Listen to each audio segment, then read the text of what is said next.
Hello students, आज हम start करेंगे class 6th social and political life का सेकेंड चैप्टर, जिसका नाम है डाइवर्सिटी एंड डिस्क्रिमिनेशन। इस चैप्टर में हम डिस्कस करेंगे कि डाइवर्सिटी क्या होती है और डाइवर्सिटी की वजह से किस तरीके से डिफरेंसेस क्रिएट होते हैं और डिस्क्रिमिनेशन होता है। और हम डिस्कस करेंगे स्टीरियोटाइप्स और प्रीजुडिसेस के बारे में। और हम जानेंगे कि आज़ादी से पहले यानी कि 1947 से पहले जो इंडिया की सोसाइटी थी उसमें किस तरीके से इनइक्वालिटी थी। और हम जानेंगे डॉक्टर B.R. अम्बेडकर साहब की लाइफ के बारे में। और इसके अलावा हम देखेंगे कि आज़ादी के बाद किस तरीके से क्या क्या कोशिशें करी गई कि हमारे देश की जो सोसाइटी है, जो समाज है, उसमें इक्वालिटी लाई जा सके। अब इससे पहले कि हम ये नया चैप्टर स्टार्ट करें, मैं आपको कहानी सुनाता हूँ एक बहुत कम टाइम में, इंसानों की कहानी कि इंसानों में और जानवरों में क्या फ़र्क है और किस तरीके से इंसानों ने इस पूरी दुनिया के ऊपर अपना कब्जा किया, इस पूरी दुनिया में हावी हो गए। ये कहानी किस तरीके से है, इंसानों में ऐसी क्या खास बात थी। और ये सब चीज़ें जानने के बाद आपकी जो अंडरस्टैंडिंग है इस दुनिया को लेकर और इस सब्जेक्ट को लेकर, वो अंडरस्टैंडिंग और बेहतर बनेगी। चलिए मैं आपको इंसानों के बारे में कुछ बहुत इंटरेस्टिंग सी बातें बताता हूँ कि आप महसूस कर सको कि इंसान होने का मतलब क्या होता है। और इसके अलावा इंसानों और जानवरों में क्या फ़र्क होता है। इंसानों में ऐसी क्या खास बात है कि उन्होंने पूरी अर्थ पे अपना कब्जा कर लिया है कि ऐसा लगता है कि ये अर्थ बनाई ही गई थी कि इंसान उसे कंज्यूम कर सके। और ऐसा क्यों होता है कि इंसान हमेशा एक दूसरे से लड़ाई झगड़ा करते रहे हैं पूरे हजारों सालों से और अभी भी वही कर रहे हैं। तो ऐसा सब क्यों होता है, तो मैं आपको इसकी पूरी थोड़ा सा इंट्रोडक्शन देता हूँ। तो हमारी पूरी अर्थ में लाइफ है और ये लाइफ बेसिकली दो फॉर्म्स में है। जो पहला फॉर्म है वो है नेचर यानी कि प्रकृति, और जो दूसरा फॉर्म है वो है लिविंग बॉडीज।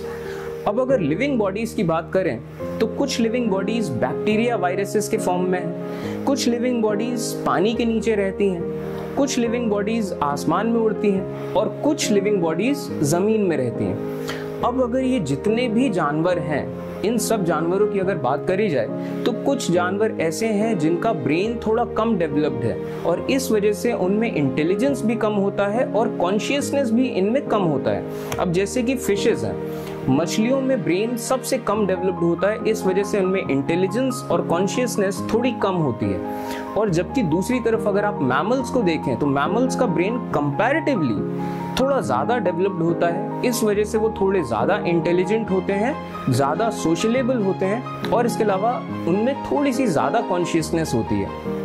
अब जैसे अलग अलग जानवरों की अलग अलग खासियत होती है, उसी तरीके से एक जानवर है जिसको ह्यूमन बीइंग्स कहा जाता है या इंसान कहा जाता है।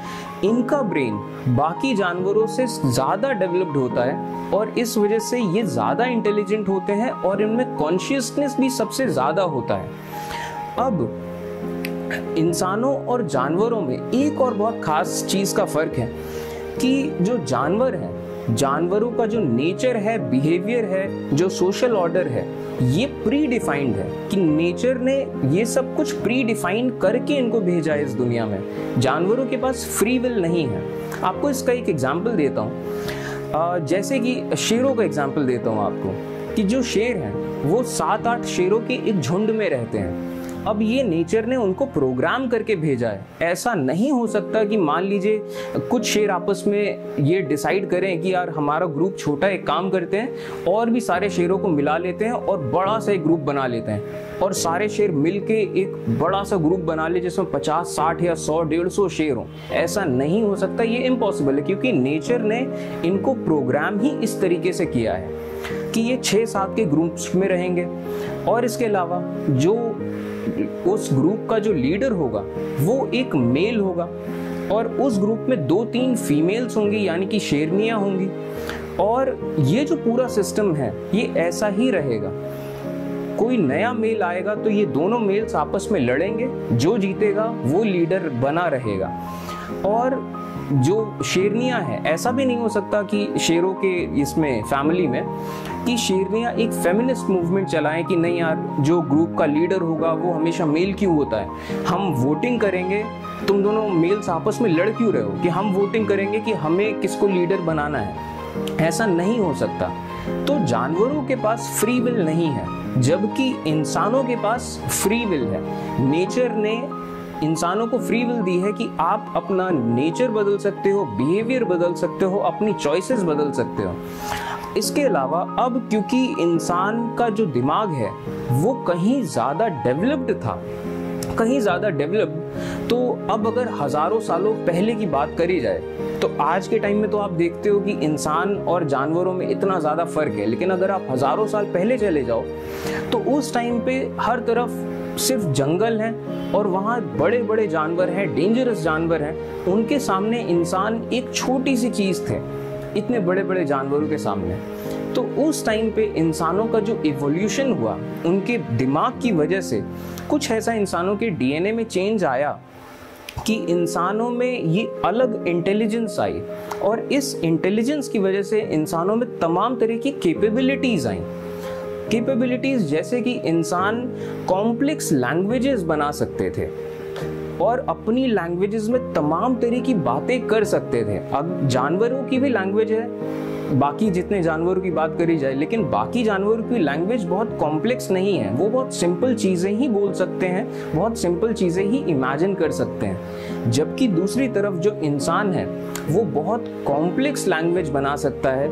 इंसान फिक्शन बना सकता है, इंसान माइथोलॉजी बना सकता है, इंसान और क्या कर सकते हैं, इसके अलावा इंसान बहुत बड़े बड़े ग्रुप्स में कोऑपरेट कर सकते हैं। एक ये बहुत खास बात है कि यहाँ पे 10 लोगों का भी ग्रुप हो सकता है, 150 लोगों का भी ग्रुप हो सकता है, 100 करोड़ लोगों का भी एक ग्रुप हो सकता है जिसको लोग देश कह सकते हैं। तो इस तरीके से इंसान बहुत बड़े बड़े ग्रुप्स में कोऑपरेट कर सकते हैं और इसी वजह से पूरी ह्यूमन रेस का बेस्ट एफर्ट्स आ सकता है किसी भी फील्ड में। इसी वजह से इंसान डेवलप होते चले गए।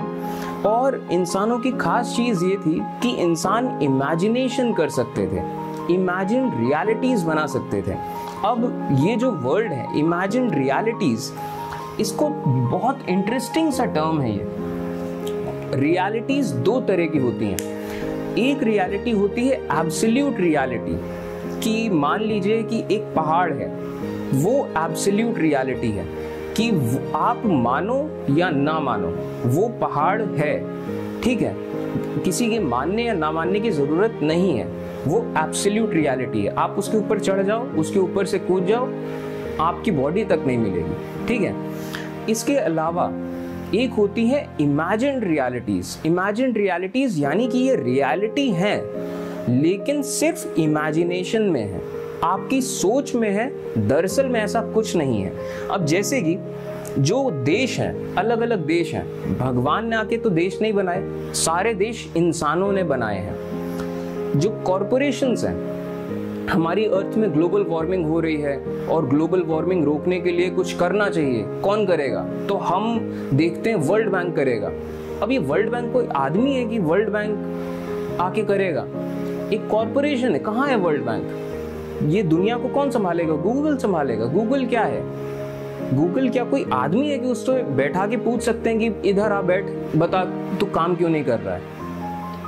ये सब कॉरपोरेशंस हैं, ये सिर्फ हमारे इमेजिनेशन में है, लेकिन फिर भी ये रियलिटीज हैं, ये इमेजिन्ड रियलिटीज हैं। जैसे कि अलग अलग गॉड्स, हमने भगवानों को बनाया है, नो डाउट मानता हूं कि ऐसे एडवांस्ड बीइंग्स हमेशा से इंसानों के कांटेक्ट में रहे, जिनकी हमने पूजा करनी शुरू करी, माइथोलॉजीज बनाई जिनके बारे में, लेकिन फिर भी भगवानों को भी एक इमेजिन्ड रियलिटी में ही माना जाएगा, क्योंकि हम नहीं जानते उनके बारे में ज्यादा कुछ, थोड़ा बहुत जानते हैं और उसके बारे में हमने फिर इमेजिनेशंस बना ली कि ऐसा फिर ऐसा फिर ऐसा। इसके अलावा पैसा भी एक इमेजिन्ड रियलिटी है। मैं आपको इसका एक एग्जाम्पल देता हूँ। जैसे अभी मेरे पास कागज के कई सारे टुकड़े हैं। अगर मुझे भूख लगी हो और मैं किसी दुकान में जाऊं और मैं उसे कागज का ये टुकड़ा दूं कि मुझे कुछ खाने के लिए दे दो इसके बदले में, वो मुझे कुछ नहीं देगा। अगर मैं उस आदमी को कागज का ये टुकड़ा दूं तो वो मुझे थोड़ा बहुत कुछ खाने के लिए दे देगा, लेकिन शायद मेरा पेट ना भर पाए। अगर मैं उस आदमी को कागज का ये वाला टुकड़ा दूं तो वो मुझे इतनी चीजें दे देगा कि मेरा पेट भर जाएगा। और अगर मैं उस आदमी को ये दूं कागज का टुकड़ा, तो वो आदमी मुझे खाने के लिए कुछ नहीं देगा, लेकिन हाँ ये सवाल जरूर पूछेगा कि बेटा ये 2 साल बाद भी ये नोट तुम्हारे पास कर क्या रही है। तो ये है क्या, ये सब कागज के टुकड़े तो हैं, लेकिन ये जो टुकड़ा है इससे मेरा पेट नहीं भरेगा, लेकिन ये जो टुकड़ा है इससे मेरा पेट भर जाएगा। तो इन दोनों टुकड़ों में ऐसा क्या फर्क है, ये फर्क आप सिर्फ किसी इंसान को समझा सकते हो और सिर्फ एक इंसान समझ सकता है। बाकी दुनिया में जितने भी जानवर हैं उन जानवरों को आप इन दो नोटों का मतलब या फर्क नहीं सिखा सकते, वो समझ भी नहीं सकते। हाँ वो ये भले एक बार को जान जाएंगे, जो चिंपैंजीज वगैरह हैं एक बार को जान जाएंगे कि हाँ इस नोट से काम नहीं बनेगा, इस नोट से काम बनेगा, लेकिन फिर भी वो इस चीज को फील नहीं कर पाएंगे कि ये 500 ये 100 ये तुमने क्या बना रखा है। चिंपैंजीज को अगर आप समझाओ, जानवरों को समझाओ कि ये बड़ा है ये छोटा है, वो कहेंगे कि क्या पागल बना रहे हो यार तुम। तो ये क्या है, ये रियलिटीज हैं? नहीं, ये रियलिटीज नहीं है, ये इमेजिन्ड रियलिटीज हैं कि आपकी कल्पना में है। इसी का एक और एग्जांपल देता हूँ। दुनिया का हर देश कर्जे में डूबा है, हमारा अपना देश कर्जे में डूबा है, दुनिया का हर देश कर्जे में डूबा है। तो जब पूरी दुनिया ही कर्जे में डूबी है तो कर्जा देना किसे है? क्या अर्थ को ये कर्जा मार्स को लौटाना है या जुपिटर को लौटाना है या सैटर्न को लौटाना है? किसको देना है ये कर्जा? लेकिन फिर भी सभी लोग कर्जे में हैं। Imagine realities. तो ये एक बहुत बड़ी विडंबना है कि इंसान इमेजिनेशन कर सकता था, इस वजह से इंसान कॉर्पोरेशन कर सकता था, कॉपरेट कर सकता था, चीजों के स्ट्रैटेजी बना सकता था, और इसी वजह से इंसान ने पूरी दुनिया पे अपना कब्जा कर लिया। लेकिन आज के टाइम में पूरी दुनिया पे इंसानों का कब्जा है, लेकिन फिर भी इंसान लड़ रहे हैं, एक दूसरे से परेशान है। क्यों? जस्ट ही इमेजिन चीजों की वजह से, कि हर आदमी मर रहा है पैसे के लिए, भगवानों के लिए, कॉर्पोरेशंस के लिए, अपने अलग अलग देशों के लिए। सिर्फ इमेजिनेशन में ही इंसान परेशान है। तो इमेजिनेशन ने इंसानों को वहां भी पहुंचाया और इमेजिनेशन ही इंसानों को ना जाने कहां पहुंचा रही है। और अब एक और खास चीज कि इंसानों और जानवरों में एक बड़ी खास सिमिलैरिटी है कि जैसे जानवरों में नेचर ने एक प्री प्रोग्राम्ड सॉफ्टवेयर डाल रखा है, तो हम इंसान भले ही कितना भी सोच लें कि यार हम इंसान हैं, हमारा ब्रेन ज़्यादा डेवलप्ड है, हमारे अंदर ज़्यादा कॉन्शियसनेस है, ऐसा है वैसा है, लेकिन at the end of the day है तो हम भी जानवर ही। तो हमारे अंदर भी नेचर ने कहीं ना कहीं एक प्री प्रोग्राम्ड सॉफ्टवेयर डाल रखा है कि तुम इंसान ऐसा ही सोचते रहोगे और ऐसे ही करते रहोगे। ये जो फितरत है इंसानों की, वो फितरत कौन सी है जो नेचर ने प्री प्रोग्राम्ड डाल रखी है कि ऐसा तो रहेगा ही रहेगा, इसको बदलना बहुत मुश्किल है तुम्हारे अंदर। भले तुम्हारे पास फ्री विल है, लेकिन इस बिहेवियर को बदलना बहुत मुश्किल है। और वो बिहेवियर क्या है? वो बिहेवियर है अस वर्सेस देम का, कि हर आदमी को ये लगता है कि जो मेरा देश है वो सबसे अच्छा है, जो मेरे भगवान हैं वो सबसे अच्छे हैं, जो मेरा धर्म है वो सबसे अच्छा है, मैं जो सोचता हूँ वो सही है वो सबसे अच्छा है, जो मेरे लोग हैं वही सही हैं वही सबसे अच्छे हैं। हर इंसान को यही लगता है। ये जो फितरत है ये नेचर ने एक सेम दे दी है इंसान को, कि हर इंसान को यही लगता है कि उसके जैसे जितने लोग हैं वो उन लोगों से कनेक्ट कर लेता है कि हाँ ये मैं हूँ एंड मेरे लोग हैं। और अपने जैसे लोग जो नहीं होते हैं, जो थोड़े अलग भगवानों की बात कर लेते हैं, या वो अलग देशों से आते हैं या अलग भाषाएं बोलते हैं, जो आदमी देख लेगा कि ये दूसरा आदमी थोड़ा सा भी अलग है सोच में, जीने के तरीके में, तो वो अपने दिमाग बैठा लेगा ये कोई और है, ये मेरा हिस्सा तो नहीं है, मेरे लोगों का हिस्सा नहीं है। और उसके अंदर ये फीलिंग आ जाएगी अस वर्सेस देम, कि हम लोग वर्सेस बाकी जितने बाकी लोग हैं जो हमारे जैसे नहीं हैं। ये एक फितरत नेचर ने डाल रखी है इंसान के अंदर, जिससे निकलना इंसानों के लिए बहुत ज़्यादा मुश्किल हो जाता है। खैर, अब चलिए इतना सब कुछ हो गया है, तो अब शुरू करते हैं ये अगला चैप्टर। सबसे पहला टॉपिक है अवर डाइवर्सिटी। तो many things make us what we are, our lifestyle, religion, language, food, games, festivals etcetera, कि बहुत सारी चीजें हमें वो बनाती हैं जो हम हैं। जैसे कि हमारा लाइफस्टाइल क्या है, हम कौन सा धर्म फॉलो करते हैं, कौन सी लैंग्वेज बोलते हैं, कैसा खाना खाते हैं, कैसे गेम्स खेलते हैं और कैसे फेस्टिवल्स मनाते हैं, ये तमाम चीज़ें हमारे कल्चर और ट्रेडिशन का हिस्सा होती हैं और ये डिफाइन करती हैं कि हम कौन हैं। India is a very diverse country in all the above mentioned things, कि ये जितनी भी मेंशन्ड थिंग्स हैं उन सब के मामले में इंडिया एक बहुत डाइवर्स कंट्री है। It has 8 of the major religions of the world. हमारे दुनिया में जितने भी मेजर रिलीजन्स हैं उन मेजर रिलीजन्स में से 8 रिलीजन इंडिया में फॉलो किए जाते हैं। और वो 8 रिलीजन कौन कौन से हैं? हिंदुइज्म, इस्लाम, सिखिज्म, जैनिज्म, बुद्धिज्म, ज़ोरोएस्ट्रियज्म और Parsi. It has more than 1600 languages, कि इंडिया में 1600 लैंग्वेजेस बोली जाती रही हैं हमेशा से, and more than 100 dance forms, कि 100 से भी ज़्यादा इंडिया में डांस फॉर्म्स रहे हैं। अब बात करते हैं diversity becomes differences. This diversity is not always celebrated because we feel safe and secure with people who look, talk, dress and think like us. अब इंसानों में इतनी ज़्यादा डाइवर्सिटी है कि हर जगह के लोग अलग तरीके का खाना खाते हैं, अलग तरीके के कपड़े पहनते हैं, अलग तरीके के उनके रिलीजन हैं, अलग तरह की भाषाएं हैं। तो ये जो इतनी डाइवर्सिटी है इसे हमेशा सेलिब्रेट नहीं किया जाता है।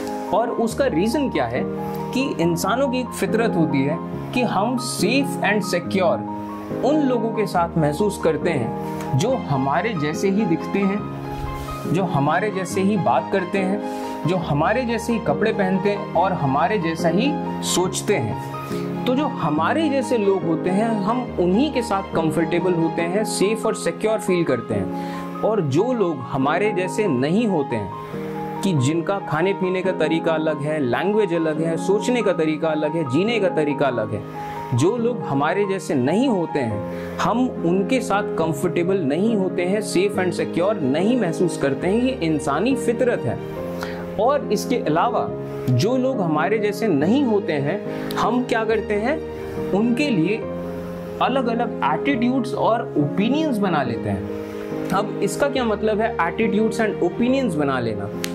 तो जिन लोगों के बारे में आप नहीं जानते हो, अच्छे से नहीं जानते हो, जिन्हें आपने करीब से नहीं देखा है, उन लोगों के बारे में अपनी एक राय बना लेना, कि लोग अपने बारे खुद ही से एक राय बना लेते हैं कि यार ये लोग इस तरीके के हैं, इस तरीके से रहते हैं, ये करते हैं, वो करते हैं। आपको इसका एक एग्जाम्पल देता हूँ।